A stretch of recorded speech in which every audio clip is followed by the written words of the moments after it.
ya es lo época.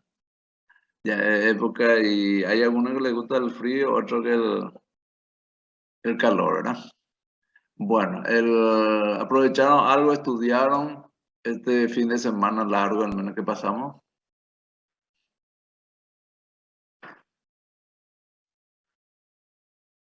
Sí, tuvimos parcial luego el sábado de pediatría, doctor. Ah, bueno. Está. La delegada al menos ya tiene la fecha tentativa de todas las pruebas del primero. El primero ya se dio, de la Buen día, segunda, tercera. doctor. Hola, vos sos la delegada. Sí, ¿qué tal, doctor? ¿Cómo anda, Elena? ¿Bien? Doctor, yo ya te pasé todas las fechas y esas fechas ya están confirmadas. De hecho, usted me llamó y me dijo que estaba de acuerdo, ¿se acuerda? Sí, el que yo te pasé al menos ya completo era la clase y todo, ¿verdad? Sí, solo Y había un es, pequeño problemita con el cuarto parcial, que no le no, gustaba la fecha, pero que, modifiqué. y sí, eso modificamos, pasamos para el 25 de octubre. Así es, doctor. Y sí, eso ya está, entonces ya está Ya todo está todo, corregido. doctor. Sí, muy bien. Eh, El plan de hoy estudio vamos también, doctor, ya entregué ella en secretaría. Ya está todo eso. El plan a... de estudio corregido. Ah, bueno, qué bien. Bueno, hoy voy a hablar de una enfermedad, de una entidad más bien, que es la enfermedad ulcerosa o enfermedad péptica, que se suele decir. Eh, la enfermedad péptica abarca dos entidades importantes que vienen a ser la úlcera péptica duodenal y la úlcera péptica gástrica. Entonces, cuando ustedes escuchan úlcera péptica, o puede ser úlcera duodenal o úlcera gástrica, uno de los dos.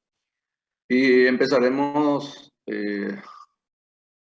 hablando antes de entrar en la úlcera, de gastritis. Y la gastritis sabemos que hay una gastritis aguda y crónica. Se entiende por gastritis aguda cuando el infiltrado inflamatorio, eso es lo que se llama gastritis, por algo termina en itis. El infiltrado inflamatorio está constituido principalmente por polimorfos nucleares. Se manifiesta por erosiones gástricas limitadas a la mucosa. Recuerden que la gastritis, ya sea aguda o crónica, está limitada a la mucosa. No pasa más de la mucosa. Cuando pasa más de la mucosa, ya se convierte en úlcera.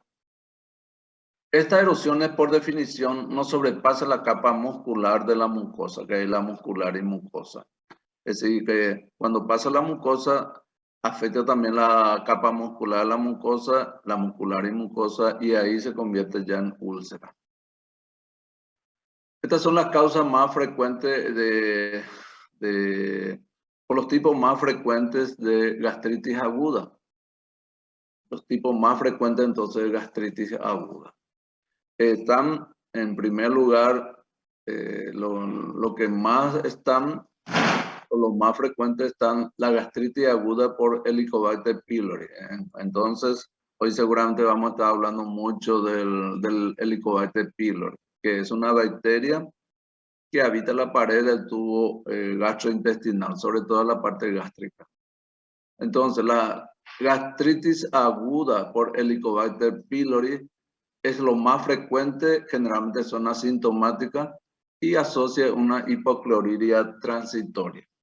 Pero recuerden que la causa más frecuente de gastritis aguda viene a ser la gastritis aguda por Helicobacter pylori.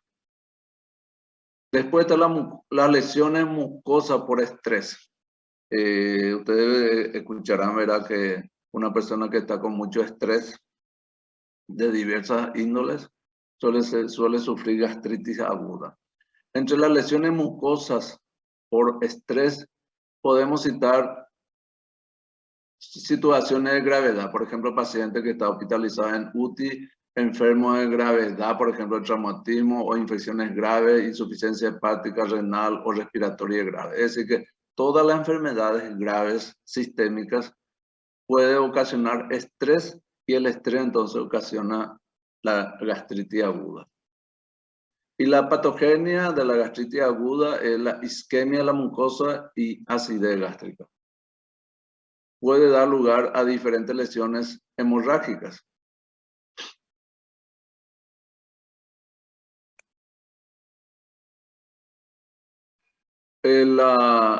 Las erosiones en este caso pueden ser erosiones superficiales que ya se puede ubicar a nivel del fundus y del cuerpo del estómago. Y la úlcera péptica complicada se ubica tanto en duodeno y antro del estómago. Acá, por ejemplo, nos habla de la gastritis aguda por Helicobacter pylori. Cómo se hace, por ejemplo, el diagnóstico. El diagnóstico podría ser diagnóstico endoscópico, por ejemplo, de gastritis aguda por Helicobacter. Y cuando se hace, yo muchas veces les digo a mis alumnos que entre una gastritis aguda, que es una lesión superficial, que sangra, es decir, hace hematemesis, por ejemplo, o una úlcera gástrica o duodenal que hace también hematemesis, muchas veces es difícil de distinguir entre gastritis y úlcera, que la única forma de distinguir sería realizando la endoscopía digestiva alta. La endoscopía digestiva alta, que además de hacer el diagnóstico, permite hacer un estudio para descartar esta bacteria que es la Helicobacter pylori y que es a través de biopsia.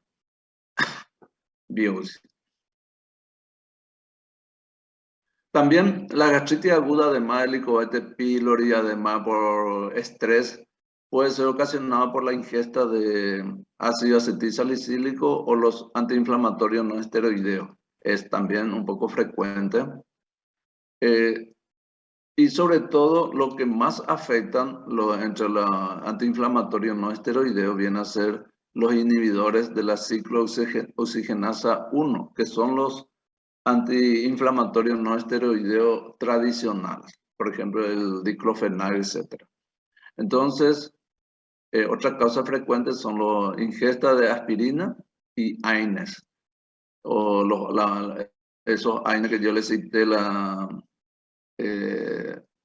ibuprofeno, que por ejemplo, otro AINES que solemos utilizar bastante, suele producir lesiones a nivel de la mucosa del estómago o la mucosa del duodeno.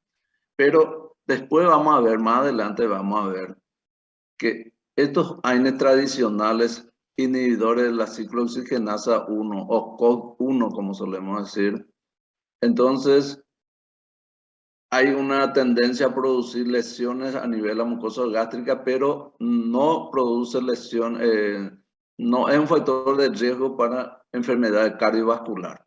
Eso son dos cosas que hay que tener en cuenta cuando se usa antiinflamatorio. Los antiinflamatorios tradicionales, es decir, los inhibidores de la ciclooxigenasa, llámese ibuprofeno, diclofenac, etc., tienen la tendencia a producir lesiones de la mucosa gastroduodenal, pero prácticamente no tiene un efecto tanto negativo sobre la parte cardiovascular. Sin embargo, otros AINES, que son los inhibidores de la ciclooxigenasa COX-2, por ejemplo, estos inhibidores de la ciclooxigenasa 2, de la COX-2, tienen la característica de ser menos productores de lesiones a nivel de la mucosa gastroduodenal, pero hay que tener cuidado en la parte cardiovascular. Es decir, que cuando se usa antiinflamatorio, hay que ver si son factores de riesgo para producir gastritis o úlcera a nivel gastroduodenal, o también si son protectores o no causa tanta afección a nivel cardiovascular. Después vamos a ver ahora cómo esto se usa, en qué caso se usa. Puede ser una gastropatía, una gastritis aguda por tóxico, por ejemplo, la ingesta de alcohol, cocaína, gastropatía por reflujo biliar, gastropatía por congestión vascular o traumatismo local, o gastritis erosiva enteropática. Entonces, estos son los distintos tipos de causa menos productores de gastritis aguda. Vemos que las causas más frecuentes son por Helicobacter pylori, por estrés y también por ingesta de aspirina y antiinflamatorios no esteroideos. Después están las otras causas que son mucho menos frecuentes. Ahora, la gastritis crónica se entiende por gastritis crónica cuando el infiltrado inflamatorio está constituido principalmente por células mononucleares. Vimos que la gastritis aguda, el infiltrado inflamatorio está constituido por células polimorfonucleares, acá por mononucleares. Y se divide en dos tipos la gastritis crónica. Gastritis crónica asociada también al Helicobacter pylori, que es lo que vimos también en la gastritis aguda, y la gastritis atrófica corporal difusa o gastritis tipo A. Son dos clases. Como vemos, la más frecuente viene a ser la gastritis crónica asociada a Helicobacter pylori. Y acá justamente está en la forma también, así como describimos la gastritis aguda, acá vamos a describir también la gastritis, las dos gastritis crónicas, ¿verdad?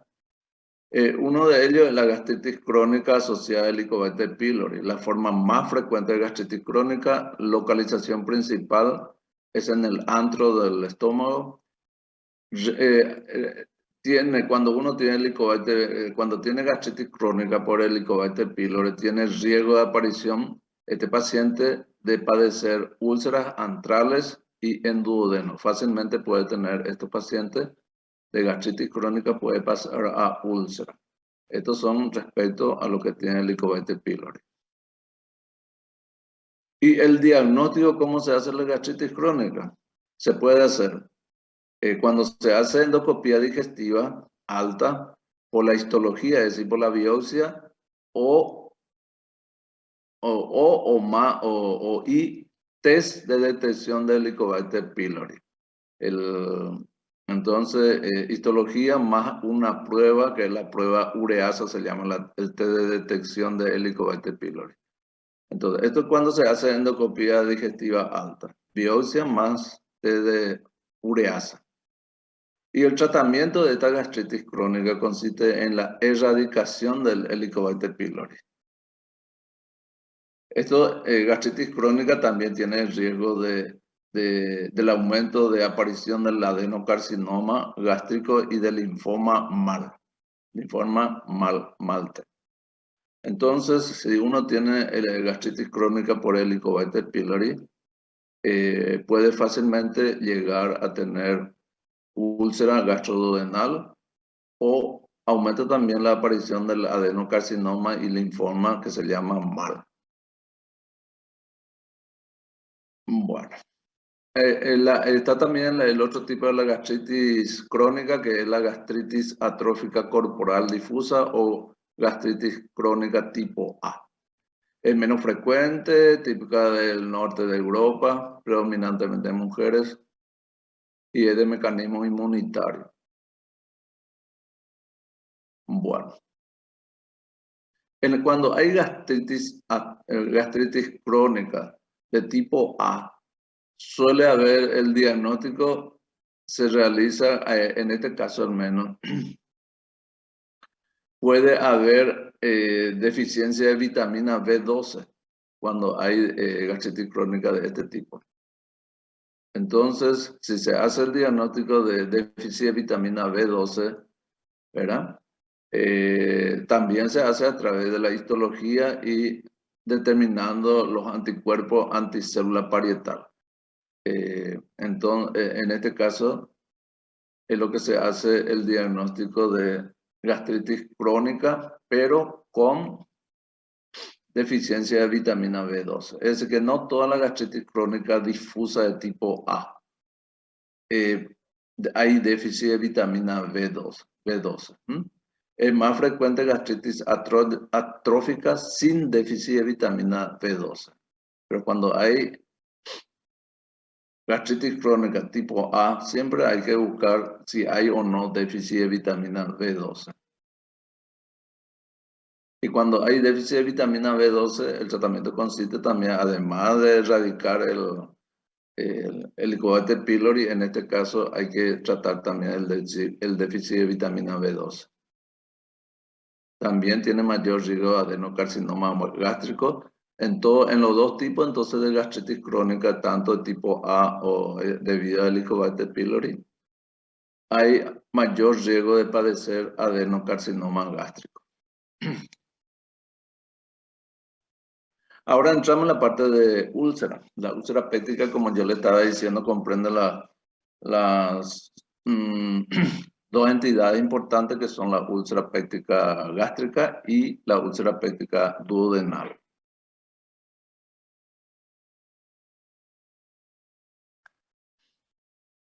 En cuanto a úlcera péptica, el concepto es el término empleado para referirse a un grupo de trastorno ulcerativo que afecta principalmente la porción proximal del duodeno, es decir, que el bulbo, ¿verdad? Y estómago, que son zonas expuestas al ácido y a la pectina. Entonces, a eso se refiere cuando hablamos de úlcera péptica, ya sea a úlcera del duodeno y o estómago. Y la clasificación en primer lugar tenemos la erosión, pérdida de sustancia que no alcanza la submucosa. La úlcera en sí es la pérdida de sustancia que sobrepasa la mucosa y que en ocasiones llega hasta la capa muscular. Esta es la clasificación y la diferencia que hay entre erosión y úlcera. Y la histología tenemos ahí que histológicamente la úlcera péptica es una zona de necrosis que asienta sobre tejido de granulación, es decir, que sobre inflamación crónica, ¿verdad? Con células inflamatorias crónicas y rodeado por cierto grado de fibrosis. Esta es la histología de la úlcera. Y el diagnóstico de la úlcera péptica, sea duodenal o gástrica, el de elección, siempre tiene que saber de elección, es la endoscopía digestiva alta. Y siempre hay que hacer toma de biopsia en úlcera gástrica. Se hace 6 a 8 biopsias de los bordes y cepillados del lecho ulceroso para el estudio citológico. Hay que excluir las lesiones malignas. Entonces, recordar siempre que cuando para el diagnóstico de lesión, la úlcera péptica viene a ser la endoscopía digestiva alta. Y cuando se hace endoscopía digestiva alta y se encuentra uno con la úlcera gástrica, la úlcera gástrica siempre necesita biopsia. ¿Para qué? Porque en 30% aproximadamente la úlcera gástrica puede ser maligno. En ese caso siempre hay que hacer la biopsia. No así la úlcera duodenal. En la úlcera duodenal, 95% aproximadamente son producidas por Helicobacter pylori y generalmente no es maligno. Por esa razón que para el diagnóstico también la úlcera duodenal se necesita una endoscopía, pero no se hace la biopsia de la úlcera duodenal a no ser que uno sospeche demasiado. En ese caso se podría hacer, pero lo habitual no se hace. ¿Por qué? Porque la mayoría, 95% aproximadamente, son benignos, son producidas por Helicobacter pylori, es decir, que la mayoría de las úlceras duodenales son benignas y producidas por Helicobacter. Y como no son malignas, y sabemos que más del 90% son producidas por Helicobacter pylori, tampoco se hace la biopsia para estudiar Helicobacter pylori, que de por sí es Helicobacter pylori. Y el tratamiento, como vamos a ver en la úlcera duodenal, viene a ser la administración. El tratamiento de la úlcera duodenal es prácticamente el tratamiento del Helicobacter pylori. Tratando el Helicobacter pylori, más del 95% se curan en la úlcera duodenal. No así en la úlcera gástrica, en donde hay sospecha, que puede haber sospecha de lesiones malignas. Y el tratamiento con la triple terapia, como vamos a ver, debe ser el doble que en el tratamiento del Helicobacter pylori en la úlcera duodenal. Esto tiene que recordarse porque son preguntas de examen y le va a servir mucho también a ustedes. Úlcera duodenal, entonces, más del 95% son producidos por el Helicobacter pylori y por lo tanto son venenos. No se hace biopsia. ¿Por qué? Porque no, muy poco porcentaje, al menos que son malignos. Y no se hace también biopsia, ¿por qué? Por el hecho de que sabemos que la mayor parte se debe al Helicobacter pylori. En ese caso también no se hace, se trata directamente. Y otra cosa de la úlcera duodenal es que no hace falta más hacer una endoscopía digestiva alta post-tratamiento y hacer biopsia, por ejemplo, a ver si se curó o no la úlcera. No se hace, excepto cierto tipo que son como son las excepciones, pero generalmente no como la úlcera duodenal, la úlcera péptica gástrica. La gástrica, como los 70% son malignos muchas veces, entonces hay que hacer. En la primera endoscopía hay que hacer biopsia de los bordes, cepillado del centro, hacer entonces la parte histológica para descartar si hay cáncer o no. Segundo, si hay o no Helicobacter, ¿verdad? Y tercero, que el tratamiento dura aproximadamente el doble de lo que se trata a úlcera duodenal por Helicobacter. Y cuarto, siempre hacer una endoscopía digestiva alta post-tratamiento para ver si es que se curó o no el Helicobacter pylori. Bueno.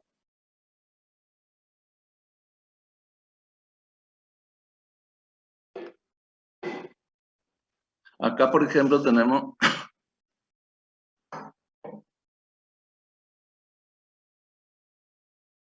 vamos a empezar a hablar de cada uno, la úlcera duodenal, la epidemiología. Vemos que la prevalencia es del 10% de la úlcera duodenal. Esto en cuanto a la prevalencia en cuanto a úlcera duodenal de todas las úlceras pépticas, ¿verdad? De todas las úlceras pépticas, la úlcera duodenal es la más frecuente. Son habitualmente pequeñas las úlceras duodenales. Y la historia natural hay una cicatrización espontánea y recurrencia. Es decir, que si la úlcera duodenal nosotros no hacemos el diagnóstico y le tratamos muchas veces solamente con omeprazol, por ejemplo, suele curarse y muchas veces inclusive no hace falta ni tratar, se suele curar espontáneamente, pero va a recurrir.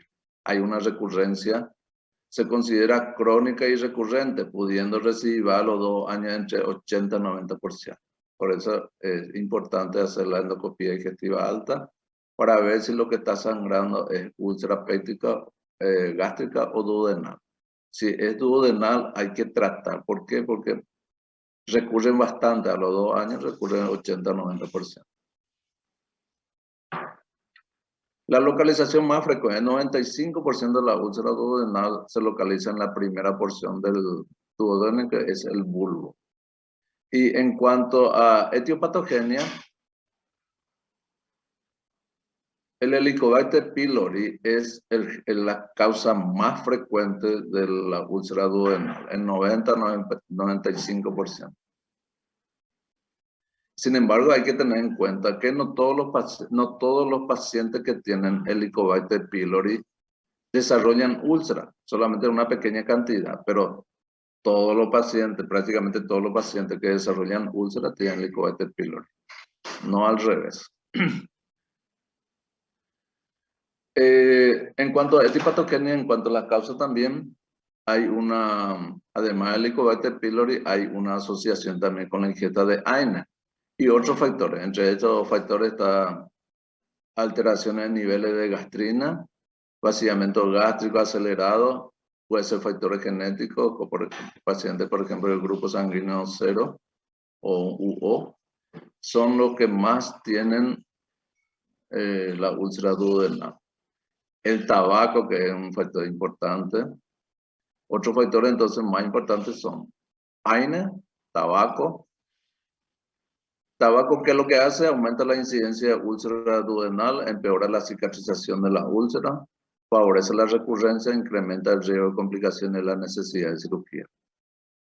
Y hay mayor incidencia en enfermedades graves. Es decir, que si nuestro paciente, por ejemplo, tiene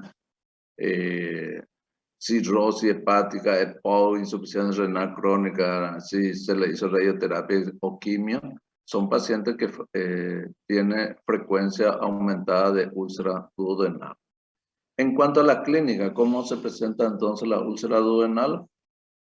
Generalmente hay dolor epigástrico.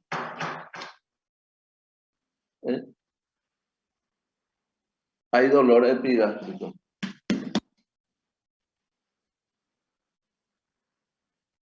¿Y qué característica tiene ese dolor epigástrico? El dolor epigástrico de la úlcera duodenal es un poco más característico que el dolor epigástrico de la úlcera gástrica.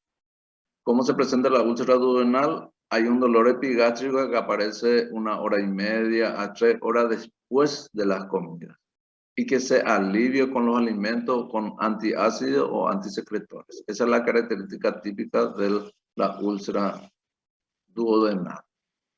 Entonces aparece 1 hora y media, 3 horas después de la comida y que se alivia con los alimentos. El dolor que despierta al paciente por la noche. Ante un cambio en la característica del dolor, sospechar úlcera complicada. Cuando uno se encuentra al menos con síntomas no característicos, ¿verdad? En cuanto a la úlcera gástrica, ya dijimos la característica más importante de la úlcera duodenal. La úlcera gástrica, la epidemiología, el mayor incidencia en la 6ª década de la vida suele ser más grande y profunda que las úlceras duodenales. La localización más frecuente en la curvatura menor sobre antro, también puede ser en el píloro.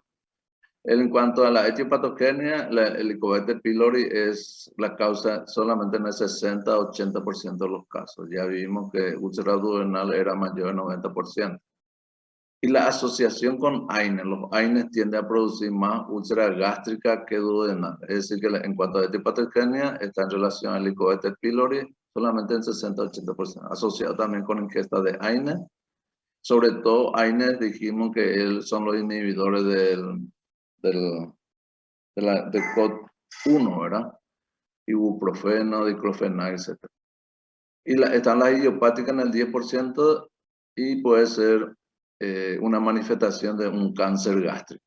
En cuanto a la clínica, el dolor epigástrico, que también se veía en la úlcera duodenal, el dolor epigástrico inmediatamente postprandial y es menos característico que en úlceras duodenales. Puede ser asintomático en el 30%, asociación con vómitos, sobre todo si hay obstrucción. Asocian gastritis, sobre todo si existe infección por Helicobacter pylori. Bueno.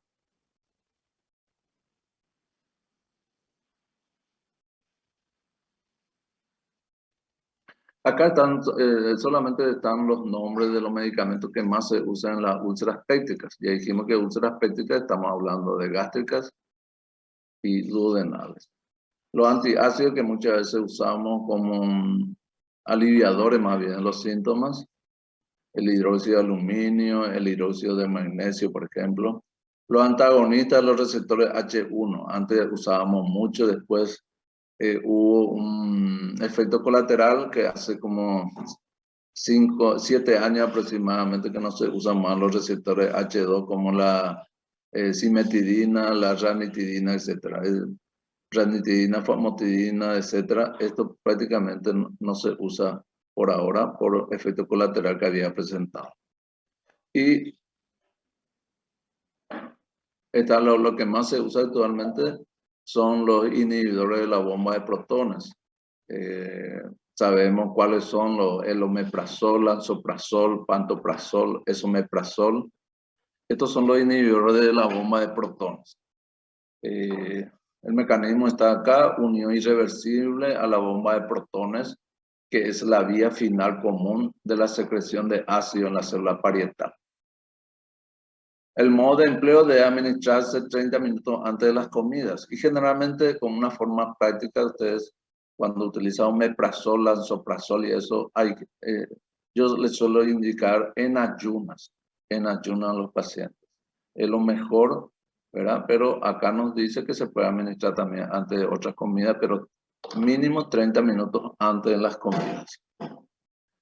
Los efectos secundarios son poco frecuentes, se produce ginecomastia e impotencia con omeprazol, pero poco frecuente.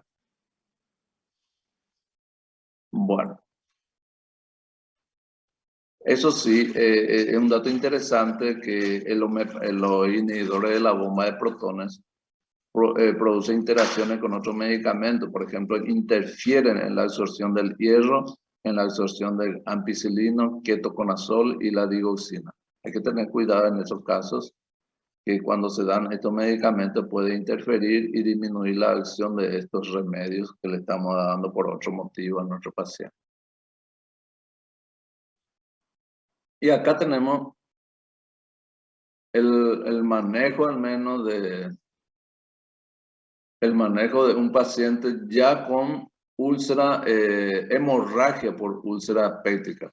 Más adelante le voy a mostrar uno que es mucho más interesante, pero esto por ejemplo es interesante porque estamos en presencia de hemorragia ya por úlcera péptica, ya puede ser gástrica o duodenal.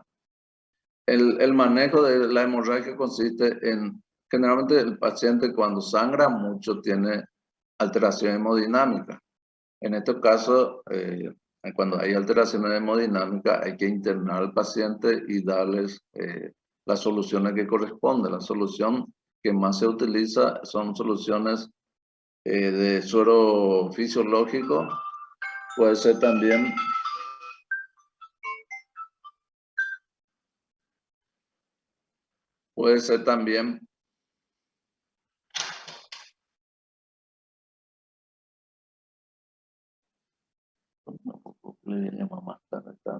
doctor Roda. El doctor Roda me está llamando y por eso interrumpí un poco la clase. Bueno.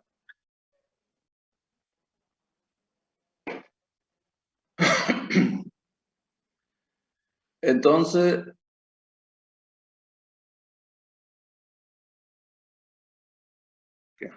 por úlcera péptica. Primero, métele. Primero hay que estabilizar. Siempre cuando hay hemorragia o lesiones, lesión por ejemplo grave, por ejemplo en cuadro de sepsis y eso, siempre la parte hemodinámica es importante, antes que cualquier otra cosa. Hemodinámica, estabilización hemodinámica, dándole cristaloide, coloide o hemoderivados. Depende esto de cómo están los pacientes, si sangró mucho o no, si solamente... hay veces que inclusive no se produce ningún trastorno hemodinámico. Vamos a ver enseguida cómo tratamos esto. Está, por ejemplo, las lesiones en la hemorragia por úlcera péptica. Es interesante saber qué tipo de lesiones tenemos a nivel del estómago o del duodeno, sobre todo el estómago. ¿Y cómo se determina estos riesgos al menos? Se determina a través de la endoscopía. Es decir, que cuando se hace endoscopía, primeramente se establece el diagnóstico, qué es lo que está sangrando, si es de la úlcera gástrica, úlcera duodenal, o si es solamente una gastritis erosiva, o si es un varices esofágica. Se determina la causa en primer lugar. En otro lugar se hace una especie de estratificación de riesgo de los pacientes que tienen su úlcera gástrica sobre todo. Está, por ejemplo, las lesiones de alto riesgo de un nuevo sangrado, que son los FORES 1A a 1B. Estas son las lesiones de alto riesgo de nuevo sangrado. Y lesiones de bajo riesgo de nuevo sangrado, que son los FORES 2C y 3. Voy a mostrarles enseguida. Acá, por ejemplo,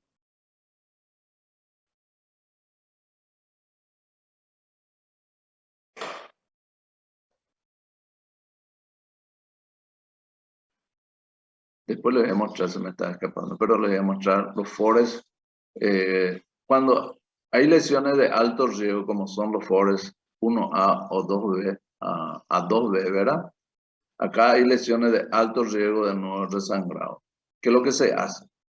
Se ingresa al paciente en la sala. Hay veces inclusive que puede ir a terapia intensiva cuando hay un trastorno hemodinámico importante. Se hace, este sí es importante saber, que cuando es de este tipo de alto riesgo de un nuevo resangrado, se hace inhibidores de la bomba de protones. Recuerden esto. Esta es una pregunta que suelo hacer. Inhibidores de la bomba de protones intravenoso. Se hace inicialmente bolo de 80 miligramos de omeprazol, ¿verdad?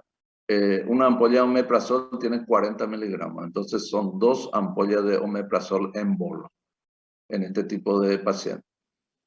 Y se hace después de eso una infusión o una perfusión continua durante 72 horas. Entonces se empieza con 80 y se continúa, después le voy a mostrar otro donde está mejor. Una perfusión continua durante 72 horas. Y también en estos casos se hace también el tratamiento endoscópico doble. La adrenalina por un lado y el clipaje, ¿verdad? Se hace un clip de las lesiones. Entonces ahí está la importancia de hacer una endoscopía en una hemorragia digestiva alta para saber qué es lo que está sangrando. Si es una úlcera, si es una gastritis por estrés, etc. O si las lesiones son de bajo riesgo, es decir, FORES 2 y FORES 3. En este caso, el paciente generalmente se le interna también, se le estudia, se le hace la endoscopía y si nos encontramos con estas lesiones, le damos el alta hospitalaria precoz. No se hace la inhibidor de bomba de protones intravenosos, solamente oral, y no requiere tratamiento endoscópico. Este es el manejo de la hemorragia. Vamos a ver enseguida una parte menos que está mejor. Bueno.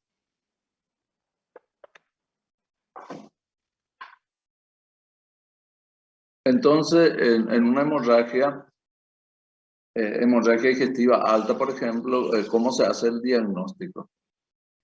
Ya dijimos que el método de elección en la hemorragia digestiva alta, el método de elección, el más fiable, viene a ser la endoscopía digestiva alta. Hay veces también que en la década del 60, 70, más o menos cuando yo era estudiante, se hacía mucho, por ejemplo, la radiografía contrastada esófago gastroduodenal. Eso es para hacer el diagnóstico de una endoscopía digestiva, el diagnóstico de una hemorragia digestiva alta. Pero después, este estudio radiológico se ha reemplazado por la endoscopía. Entonces, por eso dice que el método de elección más fiable es la endoscopía. Y la endoscopía determina exactamente qué es lo que está sangrando, qué parte está sangrando, si el esófago, el estómago, el duodeno.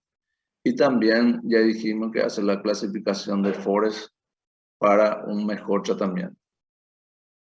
Y anteriormente los estudios gastroduodenales convencionales con contraste solamente identifica el 70% de los casos de las causas que está sangrando. El diagnóstico de, ¿cómo se hace el diagnóstico de Helicobacter pylori? Si se usa endoscopía, se emplea el estudio histológico, que es la biopsia, o también el estudio que se llama ureasa. Ureasa es un estudio que se hace el test de aliento, el test de la ureasa en sí, ¿verdad? La técnica al menos es más bien muy específica laboratorialmente hablando, por eso que vamos a pasar pero recuerden que el diagnóstico de Helicobacter pylori, ¿cómo se hace? Entonces, si se hace endoscopía, por la biopsia y por el test de la urea, si se hace endoscopía. Si se ha realizado un estudio varitado como el estudio convencional, en este caso debe hacerse un test de aliento o antígenos fecales. Una cosa entonces el test de aliento, ¿verdad? Y otra cosa la prueba de la ureasa. Entonces, el diagnóstico de Helicobacter pylori, entonces, ¿cómo se hace en una hemorragia o en cualquier caso? Le puedo preguntar yo en el examen, ¿cómo se hace el diagnóstico de Helicobacter pylori? Si se hace en estudio endoscópico, entonces se aprovecha y se hace la biopsia y con el test de ureasa. Si se ha realizado, si no se realiza endoscopía, en este caso se debe realizar un test del aliento o también se puede realizar antígenos fecales. En sí se busca en la materia fecal, antígenos fecales.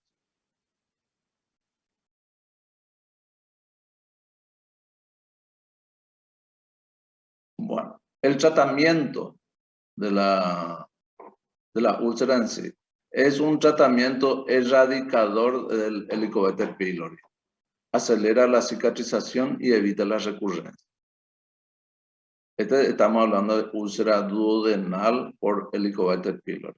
El tratamiento entonces de la úlcera duodenal es el tratamiento erradicador del Helicobacter pylori, porque eso es lo que está produciendo la úlcera, ¿verdad? En las úlceras duodenales pequeñas y no complicadas, el tiempo de inhibidores de bomba de protones con el tratamiento erradicador es suficiente. Es decir, que generalmente el tiempo de erradicación del Helicobacter pylori en la úlcera duodenal suele ser de 10 a 14 días. 10 a 14 días. Eso hay que recordar. Generalmente se usa triple medicamento en el tratamiento erradicador del Helicobacter pylori. Triple medicamento que viene ya todo combinado. Y suele ser la combinación de inhibidor de bomba de protones más antibióticos. Generalmente los antibióticos son de dos clases. Son 3 drogas entonces. 2 antibióticos y inhibidor de bomba de protones. Y se le da generalmente a los pacientes cada 12 horas y por 10 a 14 días. Ese es para erradicar Helicobacter pylori en una úlcera duodenal. 10 a 14 días. Y erradicando el Helicobacter pylori se cura en este caso la úlcera duodenal. Recuerde que la úlcera duodenal es causante del Helicobacter pylori mayor del 90%. Y la curación con la erradicación del Helicobacter pylori es mayor del 95%. Y que nos hace falta hacer una endoscopía digestiva alta para ver si se curó o no la úlcera duodenal. Acá está. No se requiere repetir endoscopía para confirmación de la cicatrización de la úlcera, porque se cree, entre comillas, que dando la triple terapia, al menos del Helicobacter pylori por día 14 días, se cura el Helicobacter pylori y se cicatriza la úlcera. En síntesis,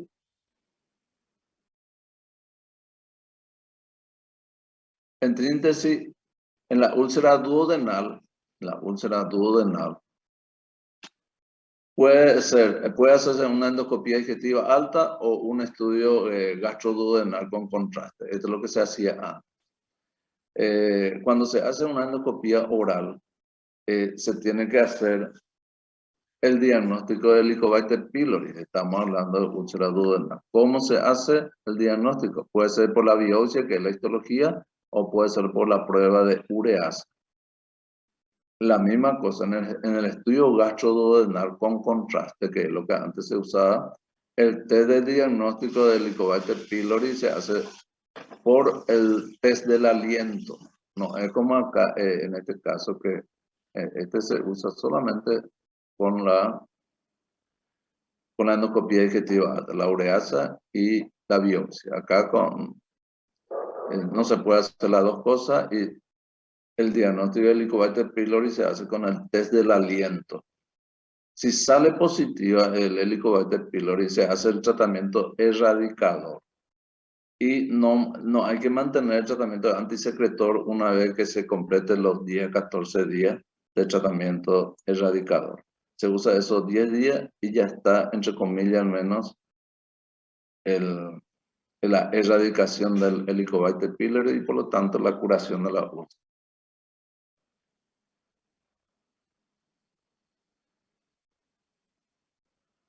Bueno, esto ya es la úlcera gástrica. Vemos acá la úlcera gástrica por el Helicobacter pylori. Recién hemos visto la úlcera duodenal. El método de elección más fiable es la endoscopía digestiva alta. Siempre debe hacerse, aunque el diagnóstico se haya obtenido mediante radiología para tomar biopsia. La endoscopía digestiva alta siempre debe hacerse entonces para recoger biopsia. Inclusive en aquellas úlceras con apariencia benigna, con el método convencional que nosotros realizábamos antes, solamente con la radiografía contrastada gastroduodenal. Si la radiografía contrastada gastroduodenal la úlcera tenía apariencia así benigna, lo mismo se tiene que hacer endoscopía digestiva alta, porque en el 30% aproximadamente las úlceras gástricas son malignas. El diagnóstico de Helicobacter pylori, si se hace biopsia gástrica, si se hace entonces una endoscopía digestiva alta, se toma la biopsia gástrica y con test de ureasa o la biopsia en sí, biopsia o test de ureasa. Es la misma cosa entonces que la úlcera duodenal. Si se confirma entonces el Helicobacter pylori, se hace el tratamiento erradicador, que acelera la cicatrización y evita recurrencia. El tratamiento igual, la misma droga, triple terapia del tratamiento, pero en lugar de 14 días, en lugar de 2 semanas, se hace de 4 a 8 semanas. Generalmente se hace de 4 semanas la triple terapia y después se continúa con el omeprazol hasta completar 8 semanas de tratamiento. Entonces, en el tratamiento de la úlcera gástrica por Helicobacter pylori, se hace el tratamiento erradicador por 4 semanas, con triple terapia, 4 semanas. Las siguientes 4 semanas, porque dura entre 4 y 8 semanas, en las siguientes 4 semanas se sigue con el inhibidor de la bomba de protones, omeprazol, por ejemplo, hasta completar 8 semanas. ¿Por qué? Porque la cicatrización es más lenta en la úlcera gástrica. Y en este caso, como yo le dije anteriormente al inicio de la clase, es obligatorio repetir la endoscopía para confirmar la cicatrización de la úlcera gástrica tras el tratamiento de 4 a 8 semanas. ¿Sí? Es obligatorio hacer la endoscopía alta y si es posible, con biopsia otra vez. En la úlcera gástrica, entonces, se hace el diagnóstico, se hace con la endoscopía digestiva alta. Y se hace 6 a 8 biopsias de los bordes de la úlcera y cepillado del centro de la lesión. Estamos hablando de úlcera gástrica. El test de diagnóstico de Helicobacter pylori se tiene que hacer siempre, como cuando se hace úlcera gástrica se utiliza ureasa y o biopsia.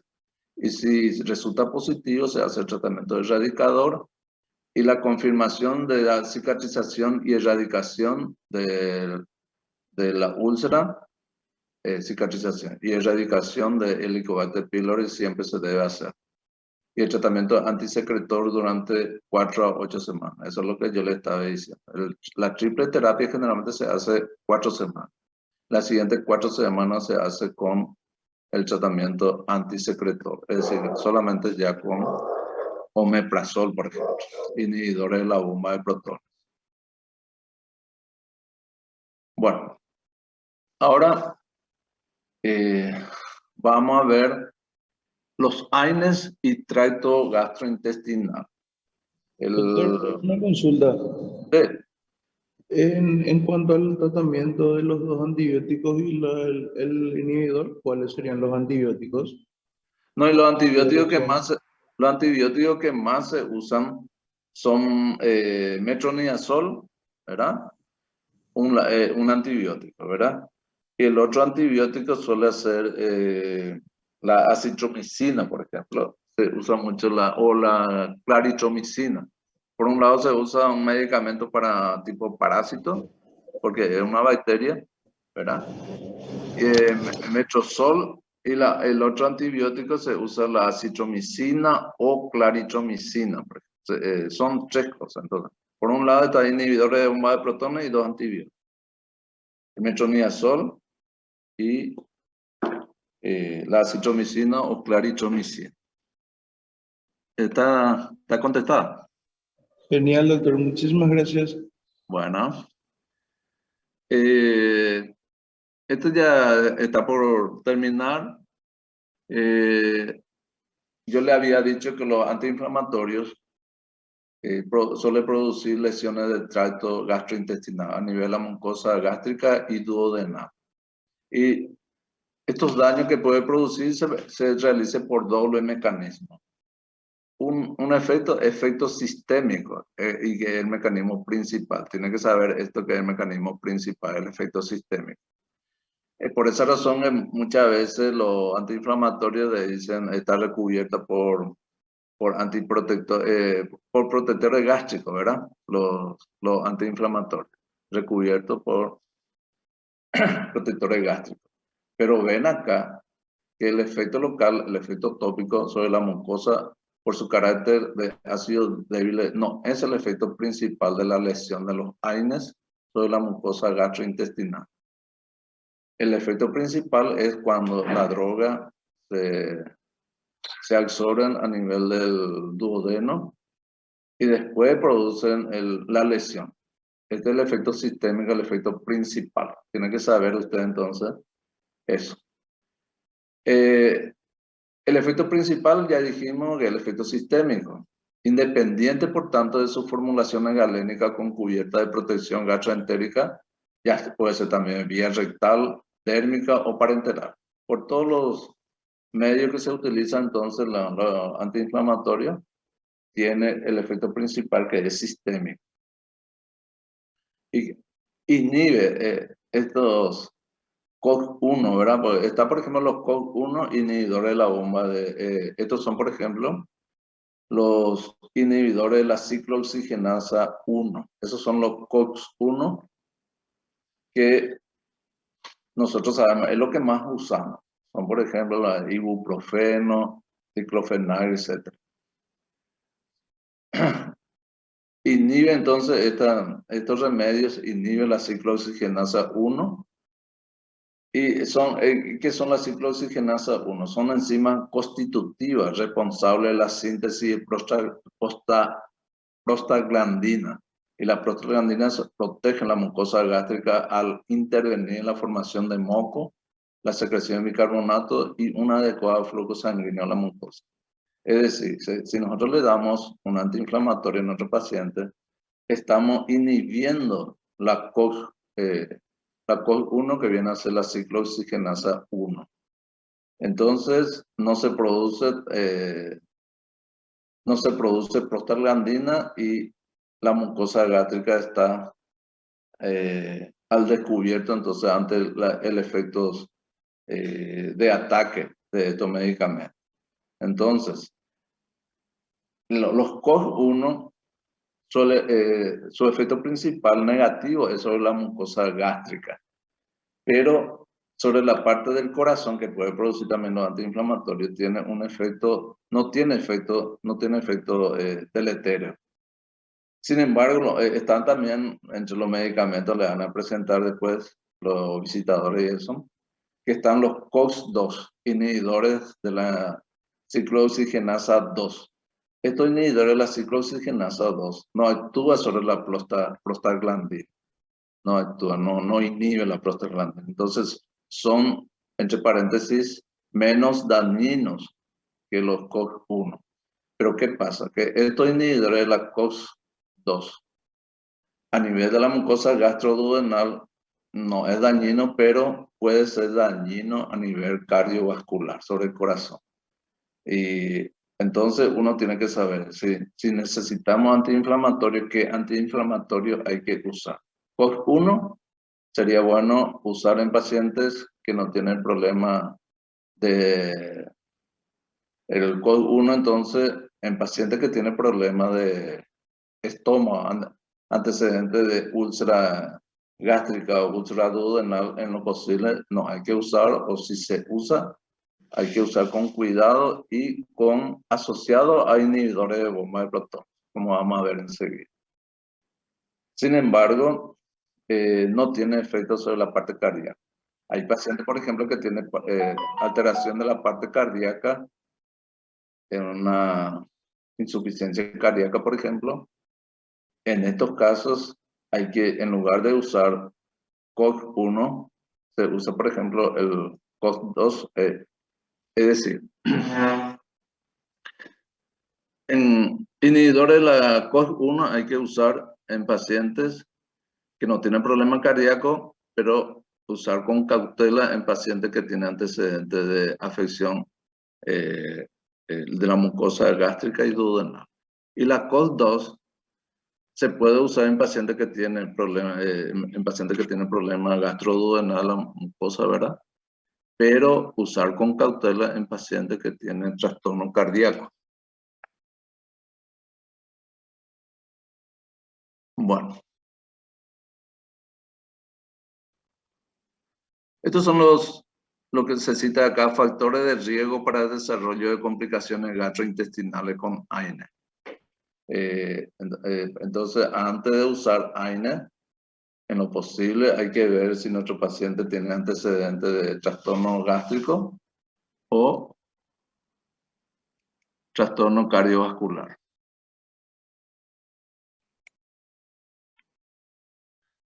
Y tenemos acá, si tiene, por ejemplo, historia previa de enfermedad ulcerosa complicada, hemorragia, perforaciones, esos son factores, es el factor de riesgo más importante.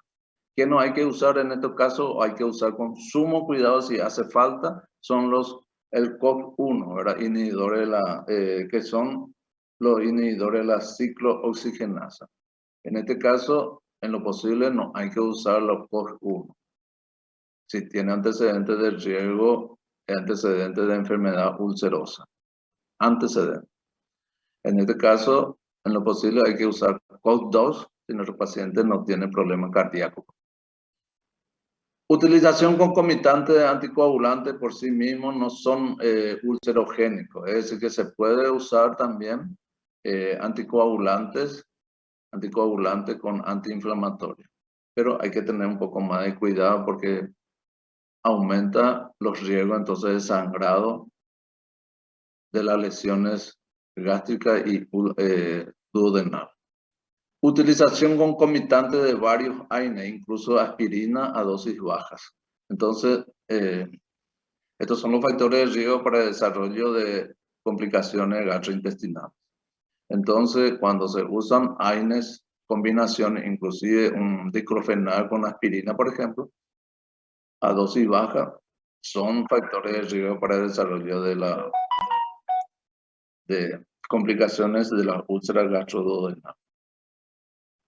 Historia previa de enfermedad ulcerosa no complicada. Utilización de AINE a dosis alta o empleo de piroxicam, ketorolac, por ejemplo, que usamos bastante el ketorolac.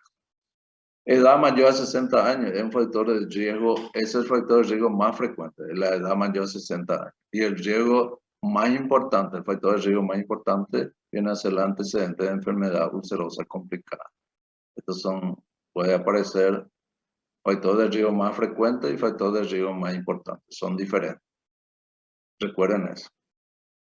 Cuando hay enfermedad concomitante grave, en lo posible, mucho cuidado cuando se usa AINE.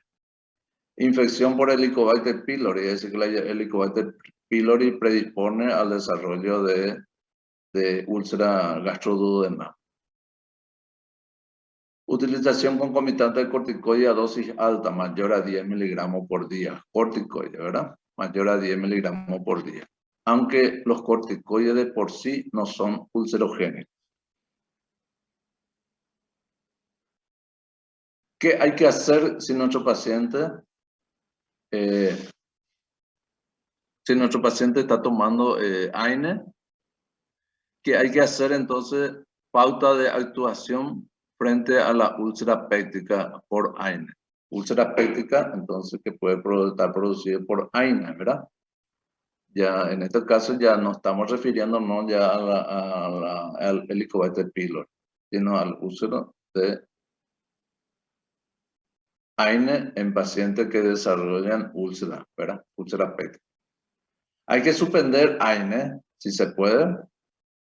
Y hay veces que no se puede. Paciente, por ejemplo, vamos a suponer el caso de una artritis reumatoide que está tomando AINE, dosis alta, por ejemplo. En lo posible, si se puede suspender, hay que suspender y darle antisecretores, inhibidores de la bomba de protones, que es de elección. Cuando es una úlcera duodenal producida por AINE, además de suspender AINE, se debe usar inhibidores de bomba de protones por 8 semanas. Y si es úlcera gástrica, 12 semanas. Ahí solamente se usa inhibidores de bomba de protones. Acá ya no se trata de erradicación del Helicobacter. Si tiene Helicobacter pylori positivo, si es posible, ante úlcera que es producida por AINE, hay que erradicar también, hay que dar también el tratamiento de erradicación del Helicobacter pylori. Sí, entonces, si además de estar usando AINE y nuestro paciente tiene Helicobacter pylori positivo, erradicar. Hay veces que no se puede suspender AINE, entonces se continúa con lo que estaba tomando, en lo posible aquellos AINES que dañan poco, al menos a la mucosa gástrica y duodenal, como son el COP-DOG, el COS-2, ¿verdad? Pero asociado a inhibidores de bomba de protón, asociado a mayor dosis. Si se está usando 20 miligramos de omeprazol, hay que aumentar a 40 miligramos y se sigue usando el AINE, si es posible ya con el COS-2.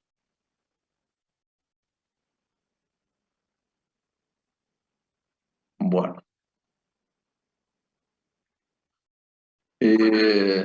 Acá entramos en un nuevo capítulo y le voy a dar un poco de descanso. Y en 10 minutos vamos a continuar otra vez con la clase. ¿Está bien?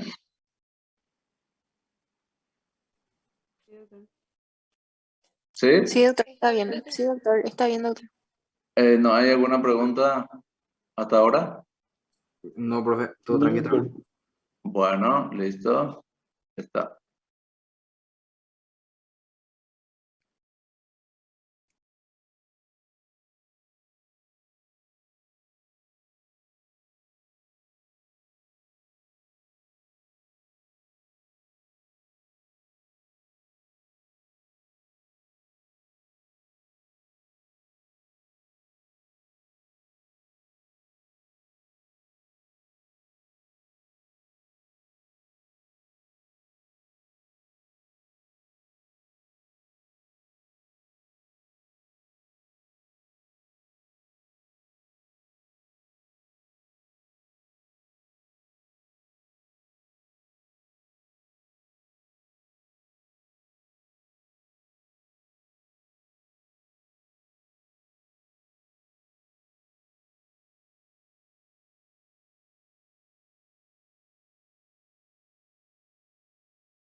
¿Dónde voy a que te ponga?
Bueno, que están de vuelta, ¿verdad? Sí, doctor, estamos. Doctor. Bueno, no está ahí Elena. Estoy, doctor. Sí, Elena, vos no sabes nada de cómo es este año. ¿En qué sentido, doctor? En mi asignatura, sobre todo, de qué peso se le da, por ejemplo, al examen, a la parte parcial y bueno, en la parte teórica y en la parte práctica, para el examen final, por ejemplo. No, Ya entiendo la pregunta. es Y un la no. verdad que creo que depende de cada docente, doctor, pero puedo averiguar bien para confirmar. Parece que de este año al menos, recién estuve hablando con el doctor Roda y tengo que averiguar bien también porque en el programa que nos dio la facultad dice que figura una parte de una especie de crédito, la parte práctica y la parte teórica. Voy a mirar también ahora en el programa y porque yo lo que siempre le dije, bueno, eso también le expresé al profesor, que en el momento de rendir ustedes sobre el paciente, a nosotros se nos pasa la parte, la nota de la parte práctica y la nota de la parte teórica, ¿verdad? Es decir, que las notas de la parte teórica son de los exámenes, de las pruebas que ustedes dan. Y que a partir de eso se tiene que acumular 60%, ¿verdad? Para tener posibilidad de rendir. Y la parte práctica tiene que superar los 80%. Pero de la parte práctica lo que hay que ver, eso bueno, yo voy a tratar también de hablar, pero cada encargado de la parte práctica sería bueno tener anotado en un papel las notas en base a qué se hace, las notas prácticas. Se tiene que hacer. Para Hay que hoy hacer. voy a tener una Sí, respuesta, doctor. Elena. Voy a comunicar, voy a estar averiguando. Elena, lo que es interesante es que cada instructor, cada mes, tenga un papel de cada alumno. Si tiene 9 alumnos, entonces cada alumno tiene que tener un papelito, un registro, por ejemplo, donde diga el alumno, asistencia, por ejemplo, si asiste regularmente, conocimiento, otra nota. Asistencia, una cosa, conocimiento, otro. La tolerancia al paciente. La responsabilidad, por ejemplo, de otro. El grado de conocimiento de otro. Todo eso se tiene que calificar, ¿verdad? Yo cuando estaba en el posgrado en el hospital militar, tenía un registro de cada alumno.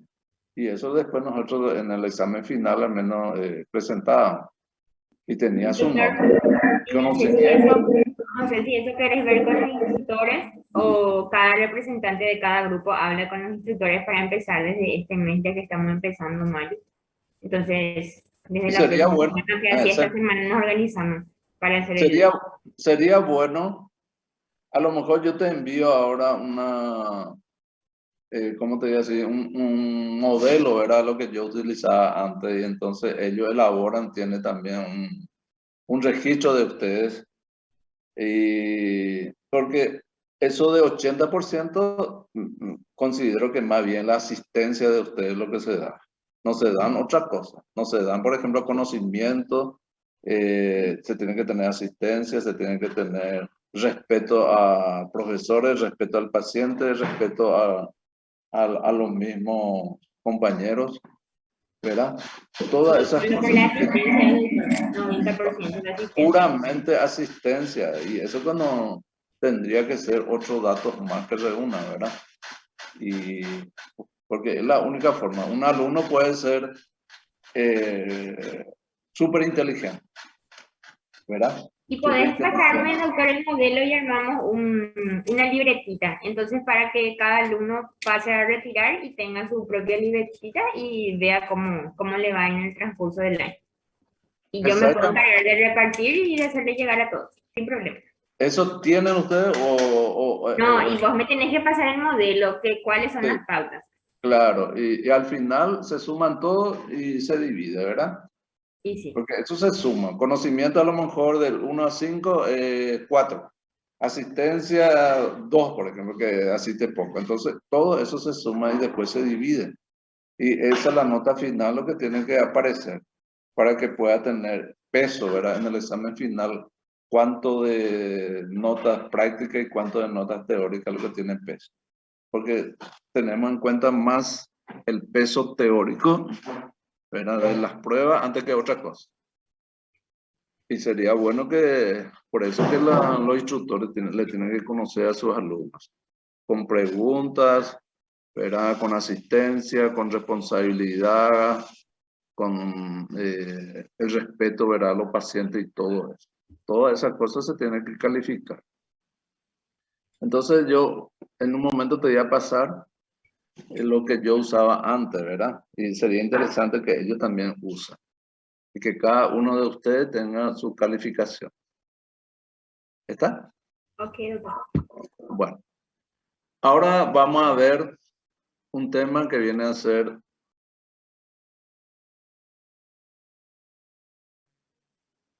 la hemorragia digestiva alta. La hemorragia digestiva alta que vamos a desarrollar, no así la hemorragia digestiva baja que generalmente desarrolla en la asignatura justamente de cirugía.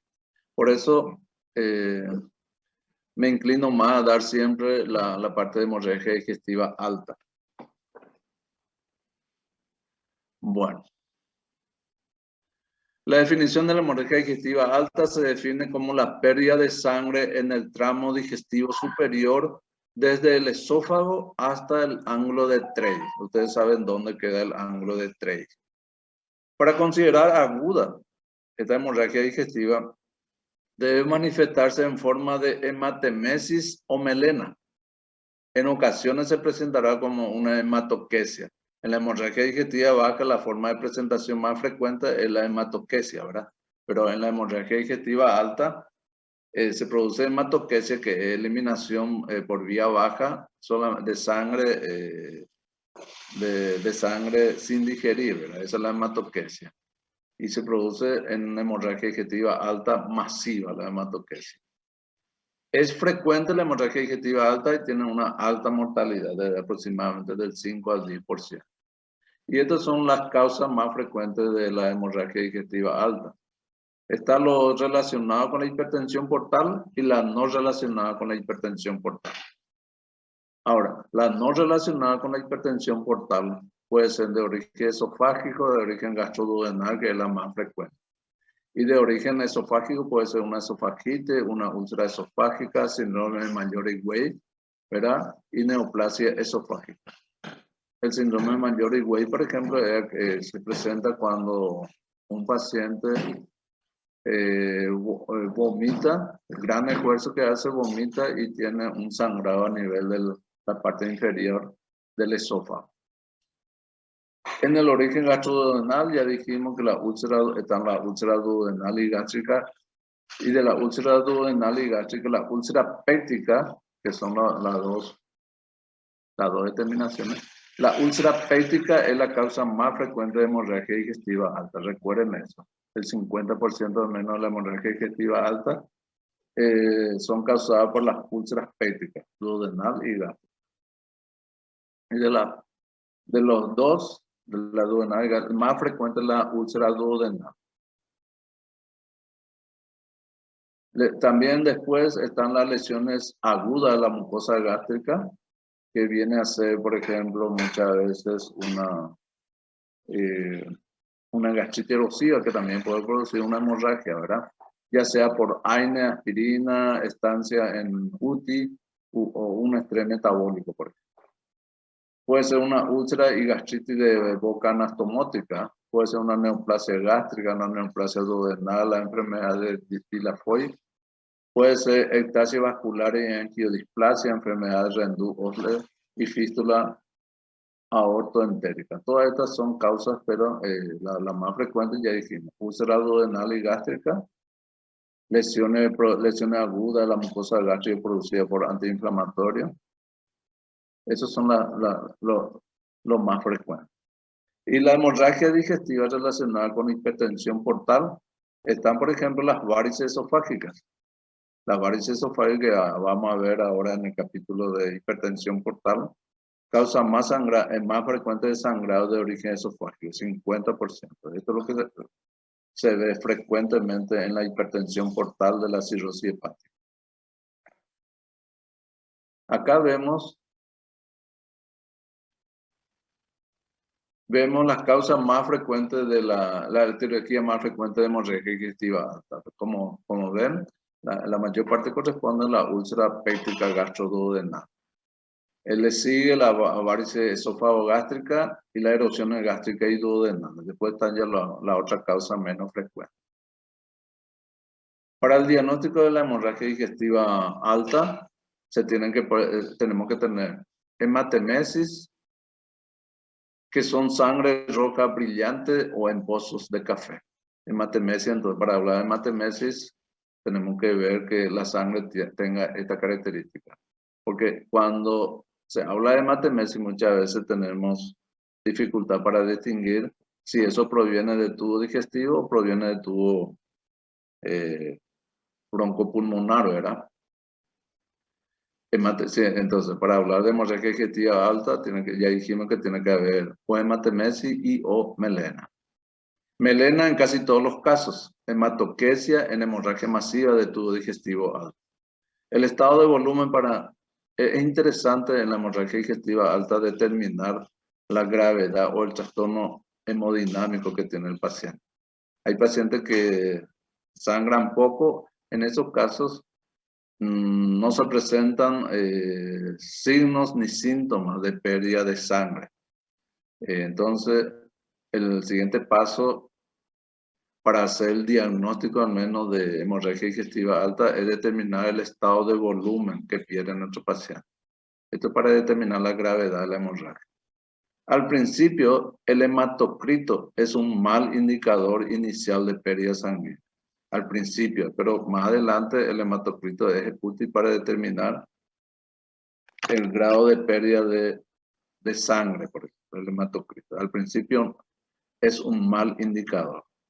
Y la endoscopía es diagnóstica y puede ser terapéutica, como estábamos diciendo recientemente en la clase anterior.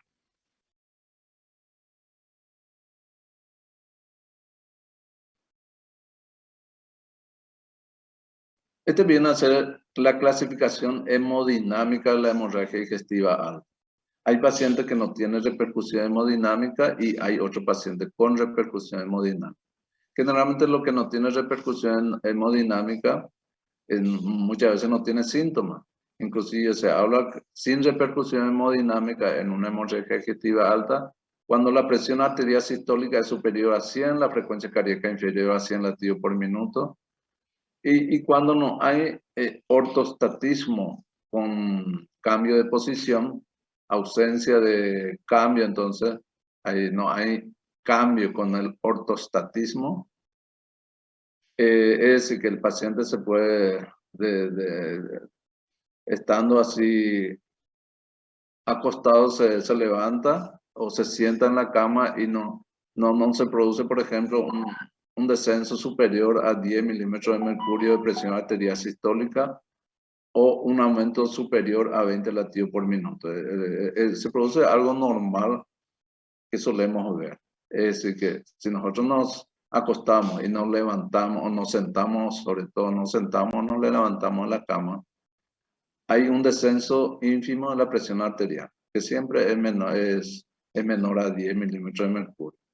Y el latido es inferior, el cambio de latido es inferior a 20 por minuto. Eso es lo que normalmente se suele producir.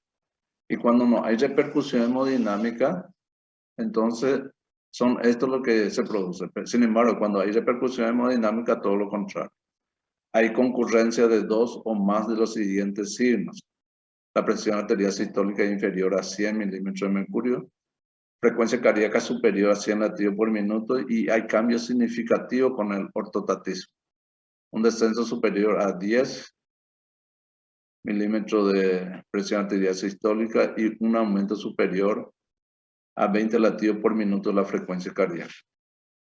Y hay evidencia de hipoperfusión periférica cuando hay repercusión hemodinámica. El paciente está pálido, sudoroso, frialdad de piel, pérdida de recuperación capilar, hay cianosis, lividez y alteraciones del estado de conciencia. Esto es lo que yo le estaba diciendo cuando le hablé de hemorragia, le hablé de la úlcera gastroduodenal, úlcera péptica gastroduodenal cuando sangra. Que el objetivo de la endoscopía digestiva alta es localizar el sitio de sangrado, ver la posible causa, ver, por ejemplo, para hacer tratamiento endoscópico y la clasificación de Forest, de hemorragia digestiva alta. Eso solamente se hace con la endoscopía digestiva alta. Yo le había dicho que se clasifica en 3 grandes grupos. Está, por ejemplo, el sangrado activo tiene alto riesgo de un nuevo resangrado. Y comprende la 1A, que es la hemorragia a chorro que tiene el paciente, hemorragia arterial. La 1B, que es la hemorragia babeante, que es la venosa.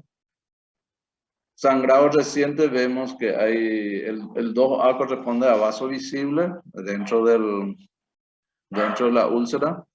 El 2B corresponde al coágulo adherente. Y el 2C es una base negra, no hay signo de sangrado. Y la ausencia de sangrado es el grupo 3, el grado 3, ausencia de sangrado. Dijimos, de acuerdo a eso se hace el tratamiento, ya sea endoscópico o el tratamiento con inhibidores de bomba de protones, como vamos a ver enseguida. Acá justamente está los diferentes tipos de sangrado de una úlcera duodenal en la hemorragia digestiva alta. Puede ser úlcera duodenal o 2 úlceras gástricas. Y vemos la clasificación de Forest. El 1A es sangrado a chorro, el 1B babeante, el 2A es vaso visible, el 2B coágulo adherido. Todas estas lesiones, este tipo de lesiones, que es una clasificación endoscópica, necesita de la hemostasia. Con este tratamiento endoscópico, hemostasia, hay que parar el sangrado con hemoclid y esclerosis. Esclerosis, entonces, a nivel local. Esto se hace con el endoscopio. Y también son pacientes que se tienen que internar porque tiene que recibir los inhibidores de bomba de protones en perfusión. ¿Se acuerda del tratamiento que yo le había dicho? Que vamos a ver enseguida otra vez. Entonces, el 2B, por ejemplo, coágulo adherente, base negra y ausencia de estigma de hemorragia. El 2B en este caso. El 2C y el 3. 2C y 3. Este, por ejemplo, 12 y 3, vemos acá que se le da de alta, no reciben el hemoclid ni la esclerosis y los inhibidores de bomba de protones, en lugar de darse en perfusión, en bolo y en perfusión, reciben solamente inhibidores de bomba de protones por boca. Ahí está la diferencia, la importancia que tiene esta clasificación de Forest. Y acá está uno que este sí es interesante, este algoritmo. En caso de hemorragia aguda del tubo digestivo alto, ¿qué es lo que se hace? Se hace la endoscopía ¿verdad? Siempre en hemorragia aguda de tubo digestivo alto, si se puede hacer endoscopía. Y podemos encontrar en la endoscopía con las siguientes novedades. Podemos encontrarlo en presencia de úlceras sangrantes, en presencia de varices esofágicas sangrantes o en presencia de desgarro de Mallory Way. Esas tres posibilidades. En cuanto a la úlcera, hemorragia aguda de tubo digestivo alto, si encontramos una úlcera sangrante, ahí tenemos que ir a la clasificación de Forrest, la clasificación endoscópica de sangrado de hemorragia digestiva alta. Dijimos que la hemorragia activa o 1A, por ejemplo, hemorragia activa son la 1A y 1B. O vaso visible, hemorragia activa en chorro o vaso visible. Podemos encontrar, en este caso, este y este necesita, ¿qué tratamiento necesita? Administración endovenosa de inhibidores de bomba de protones, que vamos a ver enseguida qué dosis es. Más tratamiento endoscópico, esa es la importancia de la endoscopía digestiva. Entonces, ¿qué necesita este paciente? Administración endovenosa de inhibidores de bomba de protones, más tratamiento endoscópico. Y si se puede, el paciente que tiene que estar en los primeros 24 horas en UTI y después pasa a sala durante 2 días y después sale de alta. Cuando es el siguiente, el coágulo adherente, vamos a ver, coágulo adherente, es el sangrado reciente, coágulo adherente del grupo 2B, por ejemplo, o el vaso visible. Por ejemplo, este grupo es 2A y 2B. ¿Qué necesita este paciente?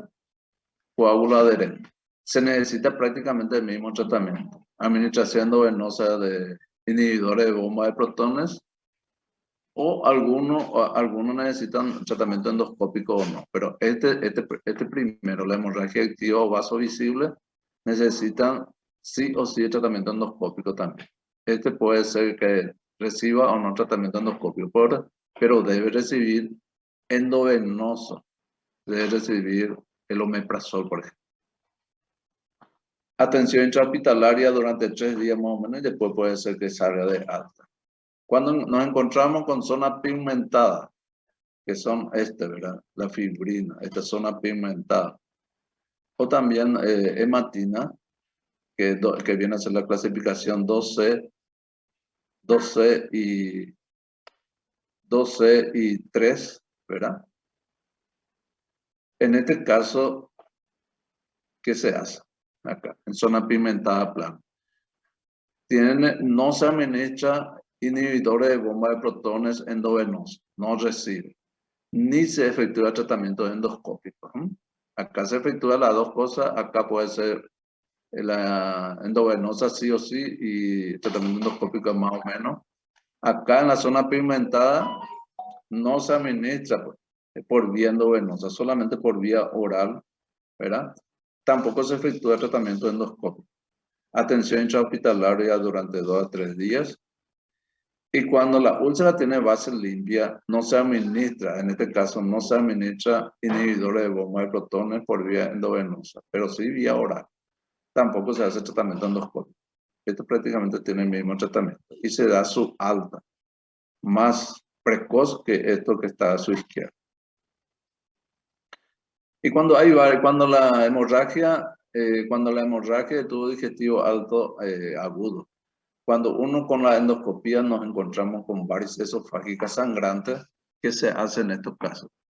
Esto seguramente vamos a ver cuando demos la parte de hipertensión portal, pero ahora ya tienen que saber que en este caso lo que se hace es ligadura de esos varices y se da fármaco vasoactivo, que es vasoactivo endovenoso. Y uno de los que más se utiliza es la terlipresina.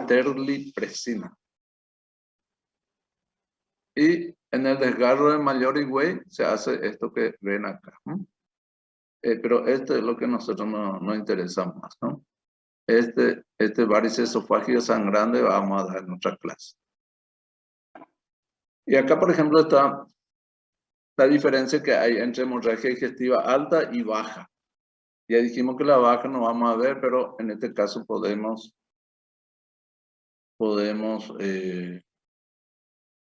ver al menos la diferencia que hay. Y le voy a dejar esto que estudien con sus instructores. Entonces, cuando hay hemorragia digestiva, hay veces que no sabemos si es hemorragia digestiva alta o baja. Hay veces que no sabemos clínicamente, ¿verdad? Y esto que ven acá le puede ayudar a uno a establecer si la hemorragia digestiva es alta o baja.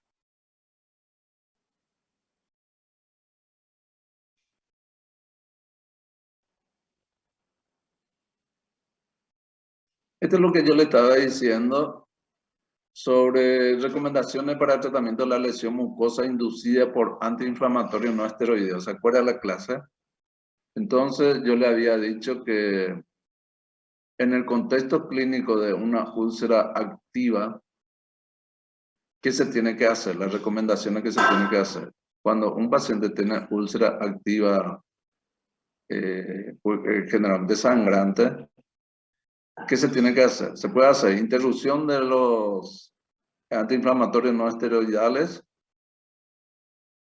y darle, por ejemplo, inhibidores de bomba de protones. Entonces, una úlcera activa, sangrante o no, que está producida por antiinflamatorio, ¿qué hay que hacer? Hay que interrumpir, puede haber dos formas o dos alternativas. Interrumpir los antiinflamatorios no esteroidales y darle inhibidores de bomba de protones. Hay veces que no se puede interrumpir porque el paciente necesita los antiinflamatorios. O continuar con los antiinflamatorios, pero acompañado de los inhibidores de bomba de protones. Y además de interrumpir, por ejemplo, estos inhibidores de los antiinflamatorios, se tiene que hacer un tratamiento profiláctico. Este es el tratamiento activo prácticamente y este es el tratamiento profiláctico. En el tratamiento profiláctico de estos pacientes se tienen que dar los inhibidores de la bomba de protones. Inhibidores de bomba de protones que son estos. Y si se puede meter un inhibidor selectivo del COX-2. COX-2 ya dijimos que son lo que no afecta tanto la mucosa gástrica. Entonces, sobre todo en aquellos pacientes en donde no se puede interrumpir los antiinflamatorios. Lo ideal es interrumpir los antiinflamatorios y darle por un tiempito los inhibidores de la bomba de protones hasta que pase la lesión gástrica o duodenal. Y el tratamiento profiláctico que se hace en el mismo paciente es darle inhibidores de bomba de protones y si hace falta continuar con un inhibidor COX-2. Una de las drogas, por ejemplo, el heterocoxi, por ejemplo, es del inhibidor de la COX-2, heterocoxi. O meloxicam, por ejemplo, puede ser también. Y cuando estos pacientes que tienen lesión de la mucosa producida por antiinflamatorios, siempre ya dijimos que hay que ver si tiene infección por Helicobacter, ¿verdad? Hay que descartar que tenga lesión por Helicobacter. En este caso, si tiene lesión por Helicobacter y tiene estas lesiones producidas por antiinflamatorios, hay que erradicar si hay úlcera activa o existe antecedente de úlcera péptica. Y esto ya le indiqué, cuando ustedes van a recetar los antiinflamatorios no esteroidales, hay que ver si el paciente tiene antecedentes de trastorno de la mucosa gastroduodenal o si tiene antecedentes de enfermedad cardiovascular. Uno se puede usar, el inhibidor de la COX-2, por ejemplo, se puede usar con cuidado en pacientes que tiene antecedentes de lesión de la mucosa gástrica.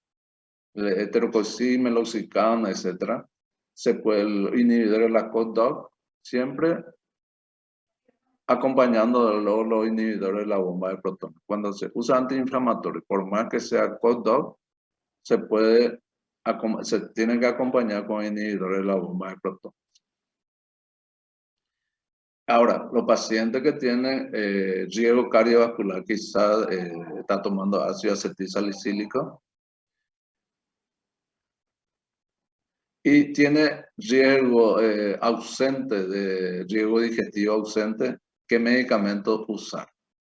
Entonces, ya dijimos que los antiinflamatorios no esteroidales, COD-1, son los que menos lesiones producen a nivel cardiovascular, pero producen lesiones más frecuentes a nivel de la mucosa gástrica. Uno tiene que saber entonces con qué paciente se está tropezando. Si tiene riesgo cardiovascular, no usar en lo posible COD-2, riesgo cardiovascular. Si tiene antecedentes de riesgo digestivo, en lo posible no usar COD-1. En este caso, usar COD-2. Si tiene riesgo de la mucosa gastroduodenal. Y en los dos casos, si es posible, hay que estar suplementado o ayudado, ¿verdad? O auxiliado por el uso de inhibidores de bomba de protones. Eso es lo que quiere mostrarnos esta diapositiva.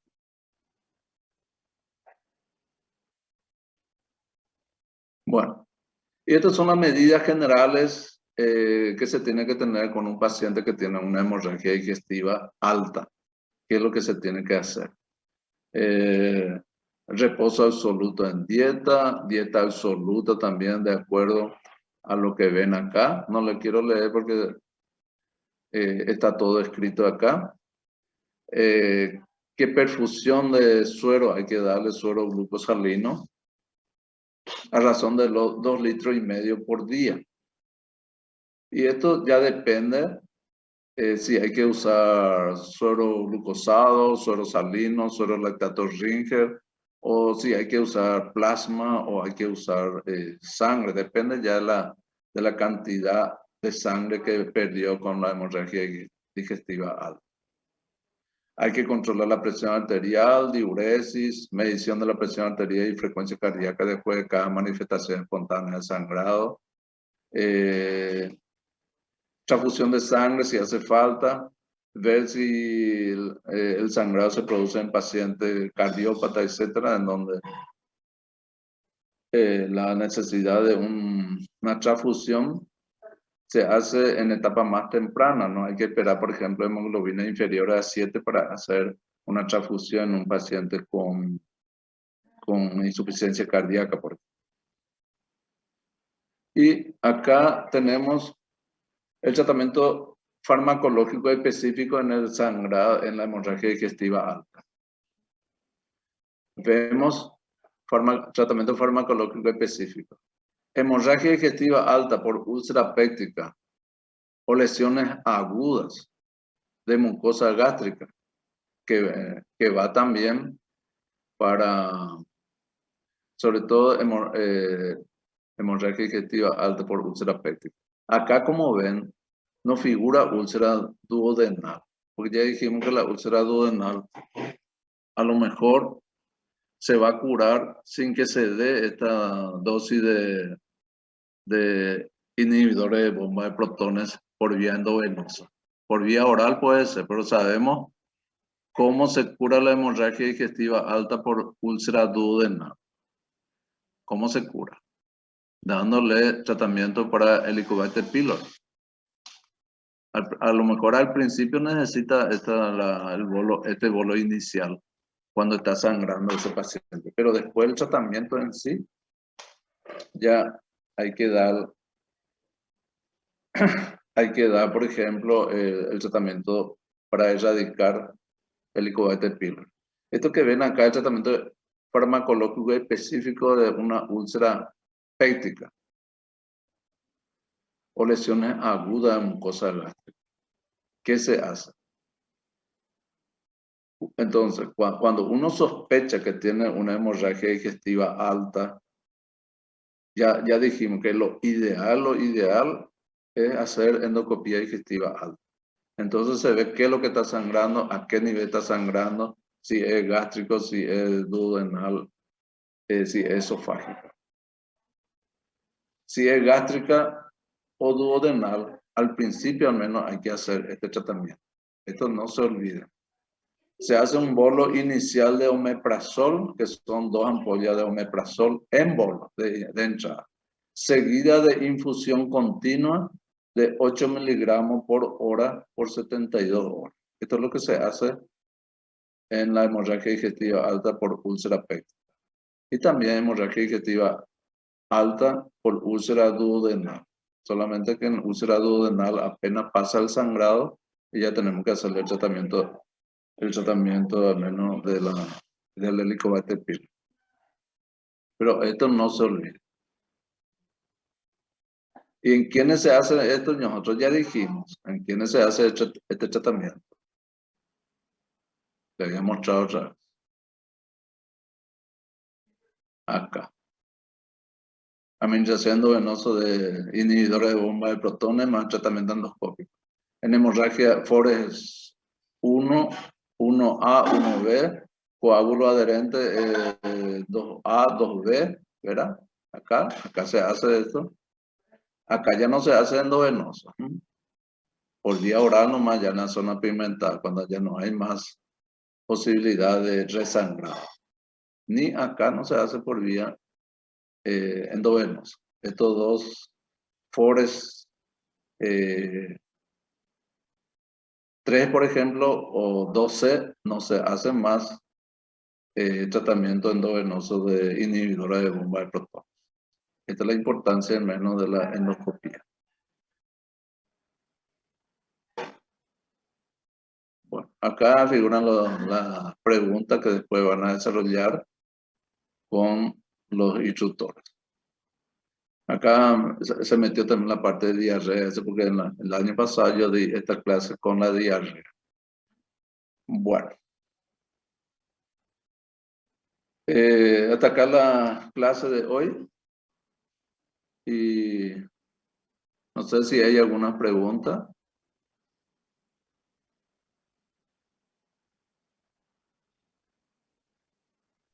Todo muy claro, doctor. Bueno, hay cosas al menos que tuve que repetir 1000 veces porque quiero que aprendan ustedes, ¿verdad? Y si una de las preguntas clásicas que suele hacer en las pruebas y eso, es el tratamiento de la úlcera, de la úlcera péptica duodenal. Ustedes cuando se les habla de úlcera, ¿cuál es el tratamiento de la úlcera péptica duodenal? Recuerden, es la administración o la erradicación del Helicobacter. Sin embargo, en la úlcera péptica, además de la erradicación del Helicobacter, el tratamiento es más largo, ¿verdad? El doble prácticamente. Y también se hace en esos casos el inhibidor de bomba de protones en forma endovenosa al principio, como vieron, en bolo y por 3 días, en perfusión continua. ¿Está? Y que si hace falta, eso en verdadero o falso puede aparecer, si hace falta o no una nueva endoscopía alta después de terminar el tratamiento erradicador del Helicobacter pylori en la úlcera duodenal. Eso por ejemplo, es falso. No hace falta, pero sí hace falta en la úlcera gástrica. ¿Por qué? Por la posibilidad de que sea algo maligno. Bueno, yo voy a llamar enseguida la lista. Le voy a decir esto que entraron en la red, eso está todo registrado, ¿verdad? En la lista. ¿Verdad, Elena?